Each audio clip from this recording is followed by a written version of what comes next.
धरती ने हर युग में इतिहास को नई दिशा दी है। यहां की मिट्टी में जन्मे राजकुमार शुक्ल और प्रजापति मिश्र का स्वतंत्रता आंदोलन में बहुत बड़ा योगदान है। यहीं पर गांधी जी को महात्मा की उपाधि मिली थी। साथियों, चंपारण सत्याग्रह की ये धरती, ये संकल्प की धरती है। आज जब हम विकसित बिहार का संकल्प लेकर चले हैं, तो तब फिर से चंपारण की भूमिका बहुत अहम है। और बेतिया का ये जनसैलाब चंपारण का मूड बता रहा है।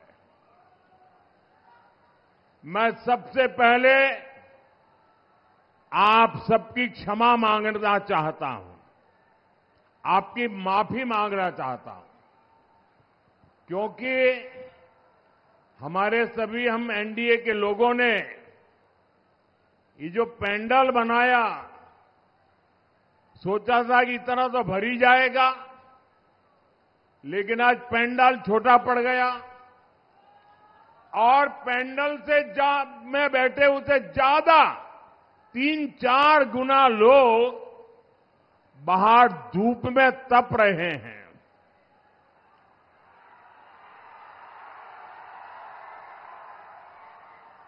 जो लोग धूप में तप रहे हैं, मैं उनसे क्षमा मांगता हूं कि हमारी व्यवस्था कम पड़ गई, हमारा पेंडल छोटा पड़ गया, और उस कमी के लिए मैं आपकी माफी मांगता हूं। लेकिन मैं ये जो धूप में तप रहे हैं ना, उनको आज वादा करता हूं कि मैं आपकी तपस्या बेकार नहीं जाने दूंगा।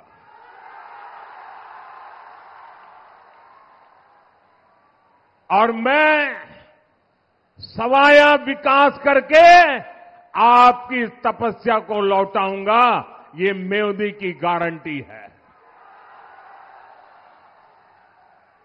साथियों, इतनी बड़ी तादाद में जब आप हमारे सब साथियों को आशीर्वाद देने आए हैं, तो मेरे साथ एक बात बोलेंगे? आप सब बोलेंगे? ये आगे जो महाशय बैठे हैं, क्या वो भी हिम्मत करेंगे? यहां भी आवाज आएगी, वहां भी बोलेंगे? नहीं चाहिए कट्टा सरकार, नहीं चाहिए, नहीं चाहिए, नहीं चाहिए कट्टा सरकार। फिर एक बार, फिर एक बार, फिर एक बार, नहीं चाहिए कट्टा सरकार। फिर एक बार। साथियों, बिहार में इस विधानसभा चुनाव के चुनाव अभियान की एक प्रकार से मेरी समापन रैली है। मैंने भारत रत्न जननायक कर्पूरी ठाकुर जी की जन्मस्थली से उस पवित्र भूमि के आशीर्वाद लेकर के आपके पास आशीर्वाद मांगने के लिए चुनाव अभियान शुरू किया था। और आज यहां पूज्य बापू के सत्याग्रह की भूमि चंपारण में इस चुनाव अभियान की ये मेरी आखिरी सभा है। मेरा अभियान यहां संपन्न हो रहा है। मेरा अभियान भले आज संपन्न होता हो, लेकिन चुनाव प्रचार कल शाम तक चलने वाला है। कल शाम के बाद खत्म होने वाला है। लेकिन यहां बिहार के नौजवानों ने, बिहार की महिलाओं ने, बिहार के मेरे गरीब भाई बहनों ने, बिहार के मध्यम वर्ग ने, बिहार के किसानों ने, गांव में रहने वालों या शहर में रहने वाले हो, सबने कंधे से कंधा मिला करके एक ही सपने को लेकर एनडीए के समर्थन में चुनाव प्रचार खुद संभाल लिया। मैं कह सकता हूं, ये चुनाव हम लोग नहीं लड़ रहे हैं, कोई एनडीए का नेता नहीं लड़ रहा है, न मोदी लड़ रहा है, न नीतीश कुमार लड़ रहे हैं। ये चुनाव बिहार की जनता लड़ रही है। साथियों, मैंने जब भी बेतिया से, चंपारण से आशीर्वाद मांगा है, तो आपने कोई कमी नहीं छोड़ी है। इस बार मेरी उम्मीदें आप सभी से और ज्यादा बढ़ गई है। जो देता है उसी से मांगने का मन करता है।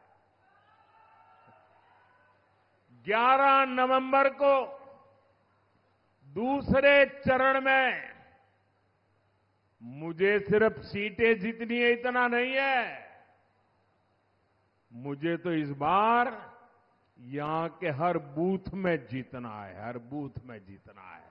जिताओगे? बूथ में जिताने की ताकत आपकी है।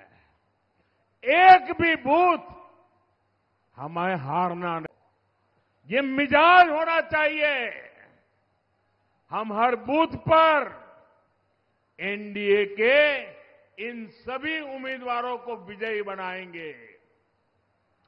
और मैं आपको वादा करता हूं, जितनी बड़ी जीत मिलेगी बिहार में, एनडीए की विजय विकास की एक बहुत बड़ी ताकत बनने वाली है। साथियों, अपने पूरे चुनावी अभियान के दौरान मैंने देखा है, एक रैली दूसरी रैली का रिकॉर्ड तोड़ देती थी। एक के बाद एक रिकॉर्ड टूटते जा रहे थे। और पहले चरण के मतदान में भी सारे रिकॉर्ड आपने तोड़ दिए हैं। देश आजाद हुआ तब से लेकर के आज तक के सारे रिकॉर्ड तोड़ दिए हैं।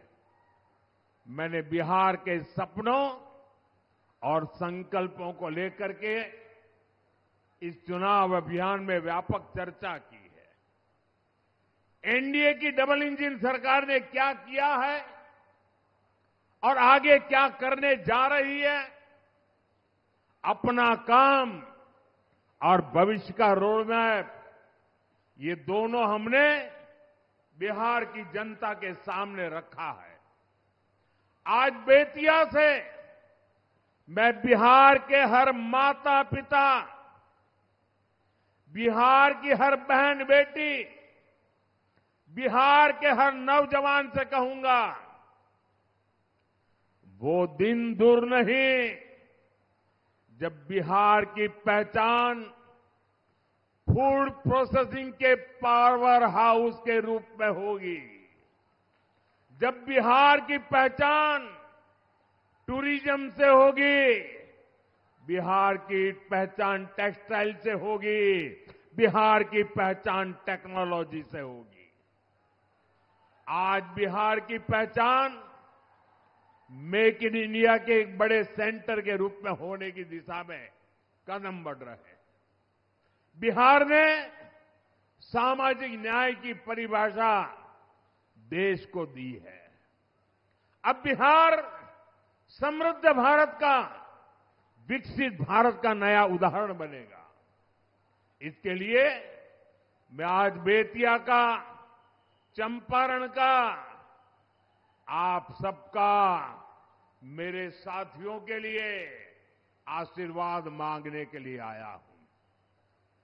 साथियों, बेतिया ने, चंपारण ने आरजेडी कांग्रेस के जंगल राज का सबसे डरावना रूप देखा है। जंगल राज वालों ने सत्याग्रह की इस पुण्य भूमि को लठेतों और डकैतों का गढ़ बना दिया था।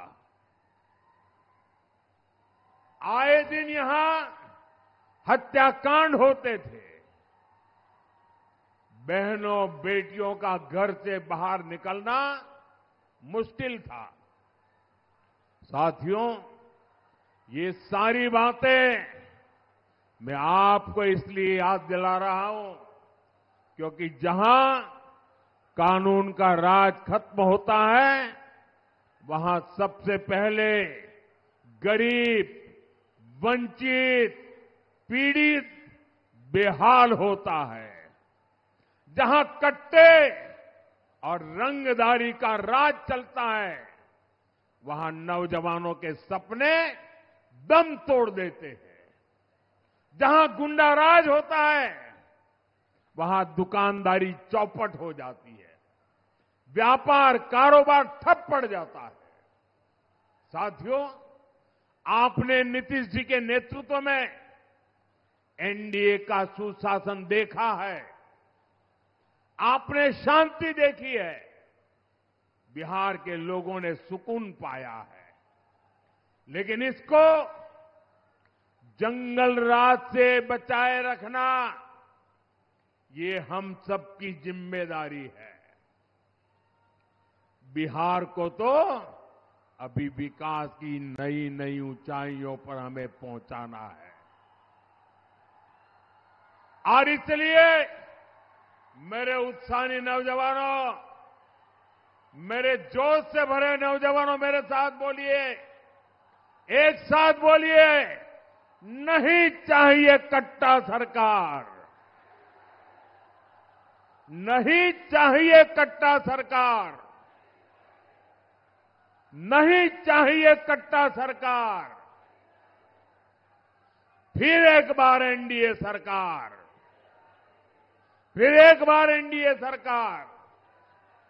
साथियों, आप आरजेडी के नेताओं के इरादे देख रहे हैं। मैं आरजेडी की रैली का एक वीडियो देख रहा था।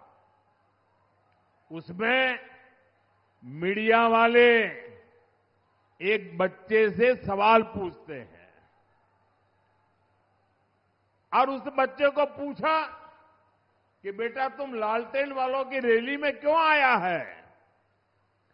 छोटा सा बच्चा लालटेन वालों की रैली में आया है और जब पत्रकार उसको पूछते हैं तो छोटा सा बच्चा भी बड़ा माथा ऊंचा करके कह रहा है कि आरजेडी सरकार रंगदार बनाती है और वो बच्चा कहता है मैं खुद रंगदार बनना चाहता हूं। भाइयों बहनों, ये 15-20 साल पहले की बात नहीं है, ये इसी चुनाव के वीडियो की मैं बात कर रहा हूं। हम यहां आईटीआई बना रहे हैं, इंजीनियरिंग कॉलेज खोल रहे हैं, मेडिकल कॉलेज बना रहे हैं और ये आरजेडी कांग्रेस वाले बिहार के बच्चों को रंगदारी के लिए प्रेरित कर रहे हैं। साथियों, ये चुनाव सिर्फ आरजेडी कांग्रेस की पराजय तक सीमित नहीं रहने चाहिए। आपको उस मानसिकता को हराना है जो बिहार के बच्चों में जहर का बीज बो रही है। साथियों, बिहार तभी आगे बढ़ेगा जब यहां के युवाओं के सपनों को, उनकी आकांक्षाओं को प्रोत्साहन मिलेगा। ये काम एनडीए की डबल इंजन सरकार कर रही है। एनडीए सरकार बचत भी बढ़ाती है और विकास भी करती है। हमारी सरकार ने ऐसे निर्णय लिए हैं, ऐसी नीतियां बनाई हैं जिससे हर परिवार को बचत होती है। 2014 से पहले जब दिल्ली में आरजेडी के समर्थन से कांग्रेस सरकार चलती थी, तब महंगाई चरम पर थी। वो समय याद कीजिए। जो 30, 35, 40 साल के लोग हैं उनको तो जरूर याद आएगा। आपको याद है उस समय कौन से गाने चलते थे?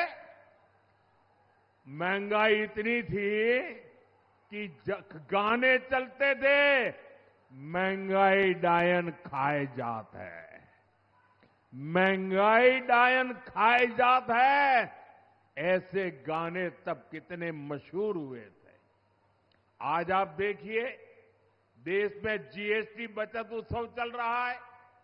रोजमर्रा की जरूरत की जितनी भी चीजें हैं उन पर जीएसटी या तो जीरो हो गया है या बहुत कम रह गया है।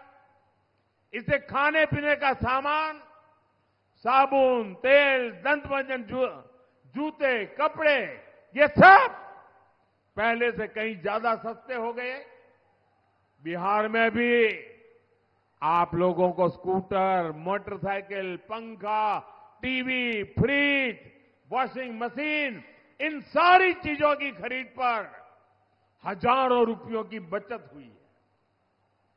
अगर मैं पिछले साल से तुलना करूं, इस साल अक्टूबर में, यानी पिछले साल का अक्टूबर महीना और इस साल का अक्टूबर महीना अगर मैं तुलना करूं तो बिहार में पहले से 3 गुना ज्यादा मोटरसाइकिल की बिक्री हुई है। आप कल्पना कर सकते हैं? 3 गुना ज्यादा मोटरसाइकिल अकेले बिहार में बिकी है। साथियों, यही किस्सा मोबाइल फोन का भी है। पिछले वर्ष अक्टूबर में बिहार में करीब 6 लाख मोबाइल फोन बिके थे। इस वर्ष अक्टूबर में पिछले साल के मुकाबले करीब करीब 2 गुने, यानी लगभग 11 लाख मोबाइल फोन अकेले बिहार में 1 महीने में बिके हैं। यानी बिहार के युवा आपकी बचत लूटने में जुटे रहते थे। ये लोग अपनी तिजोरी भरते थे, लेकिन ये हमारी सरकार है जो आपके पैसे बचाने वाले ऐसे कार्यक्रमों की रचना करती है, ऐसे फैसले लेती है। हमारी सरकार के दौरान मोबाइल फोन तो सस्ते हुए ही हैं, फोन पर बात करना भी बहुत सस्ता हो गया। अगर आरजेडी कांग्रेस की सरकार होती तो आप लोग वीडियो कॉल कर ही नहीं सकते थे, क्योंकि आपका बिल ही हजारों लाखों में आता। ये मोदी है जिसने मोबाइल के डेटा इतना सस्ता कर दिया है कि आपको अब ज्यादा पैसा नहीं खर्च करना पड़ता। साथियों, पहले गरीब की कमाई का एक बड़ा हिस्सा अनाज और इलाज के इंतजाम में ही चला जाता था। मैं तो आपकी तरह गरीबी से निकला हूं। मैंने गरीबी को जिया है। गरीबी क्या है वो मुझे किताबों में नहीं पढ़ना पड़ता है, टीवी में नहीं देखना होता है। गरीबी को मैं जी करके आया हूं और इसलिए मैं गरीब की चिंता भली भांति समझता हूं। इसलिए हमारी सरकार ने जरूरतमंद के लिए अनाज मुफ्त कर दिया और गरीबों के लिए, बुजुर्गों के लिए इलाज भी मुफ्त कर दिया। साथियों, आयुष्मान भारत योजना से देश के गरीब परिवारों को 1.25 लाख करोड़ रुपए की बचत हुई है। पीएम जन औषधि केंद्रों में 80% डिस्काउंट पर दवाएं मिलती है। इनसे लोगों को करीब 40,000 करोड़ रुपए की बचत हुई है। साथियों, हमारी सरकार कर्मचारियों को, व्यापार करने वालों को, यानी हर टैक्स पेयर को भी फायदा देती है। इसी साल 12 लाख रुपए की इनकम पर टैक्स जीरो कर दिया गया। अगर मैं इनकम टैक्स और जीएसटी को जोड़कर बताऊं तो देश के लोगों को एक साल में करीब 2.5 लाख करोड़ रुपए की बचत होनी तय हुई है और इसमें बिहार का भी हर परिवार शामिल है। साथियों, एक तरफ हमारी सरकार हर परिवार की बचत करा रही है, दूसरी तरफ विकास पर भी ज्यादा खर्च करती है। इसका प्रमाण यहां बेतिया में दिखता है, चंपारण में दिखता है, जहां हजारों करोड़ रुपए के 3 नए हाईवे प्रोजेक्ट मंजूर हुए हैं। मणिकापुर से दीघा तक 6 लेन हाईवे पुल का निर्माण हो रहा है। जब ये पूरा हो जाएगा तो पटना से बेतिया की दूरी सिर्फ 1.5 घंटे की रहेगी। गंडक पर नया पुल भी प्रस्तावित है। इससे उत्तर प्रदेश के साथ कनेक्टिविटी और बेहतर होगी। पटना से गोरखपुर तक वंदे भारत एक्सप्रेस वे अब बेतिया से होकर चलती है। यहां रेलवे स्टेशन आधुनिक हो रहा है, रक्सौल में एयरपोर्ट बन रहा है। साथियों, ऐसी शानदार कनेक्टिविटी से यहां किसानों और पशुपालकों को भी फायदा हो रहा है और यहां नया उद्योगों को भी बढ़ावा मिल रहा है। पश्चिम चंपारण का कुमारबाग भी एक बड़ा औद्योगिक केंद्र बन रहा है। इससे भी यहां विकास और तेज होगा। साथियों, विकास तभी होता है जब भ्रष्टाचार नहीं होता, जब घोटाले नहीं होते। लेकिन आरजेडी और कांग्रेस के नेताओं को तो यही एक काम आता है और कोई काम आता भी नहीं है। ये लोग तो राजनीति में आते ही इसलिए ताकि आपको लूट सके। आरजेडी का जो शीर्ष परिवार है वो बिहार का सबसे भ्रष्ट परिवार है। कांग्रेस का जो शाही परिवार है वो देश का सबसे भ्रष्ट परिवार है। और ये जो नामदार यहां घूम रहे हैं, ये दोनों नामदार हजारों करोड़ रुपए के घोटालों के आरोप में जमानत पर चल रहे हैं। जमानत पर ऐसे भ्रष्टाचारी बिहार को सिर्फ बर्बादी की राह पर ही ले जा सकते हैं। साथियों, जब सुशासन आता है तो सबसे अधिक फायदा बहनों बेटियों को होता है। हमने तो वो दिन देखे हैं जब गरीब परिवारों की माताएं बहनें पानी के लिए तरसती थी, धुएं में खाना बनाती थी, शौचालय के अभाव में पीड़ा सहती थी। हमारी सरकार ने घर घर तक ये सुविधाएं पहुंचाई है। साथियों, सुविधाएं नहीं, हमारी सरकार बहनों बेटियों को सम्मान भी दे रही है, रोजगार और स्वरोजगार के अवसर भी दे रही है। बिहार में एनडीए सरकार ने पंचायतों में 50% आरक्षण महिलाओं को दिया। लोकसभा और विधानसभाओं में 33% महिला आरक्षण की व्यवस्था भी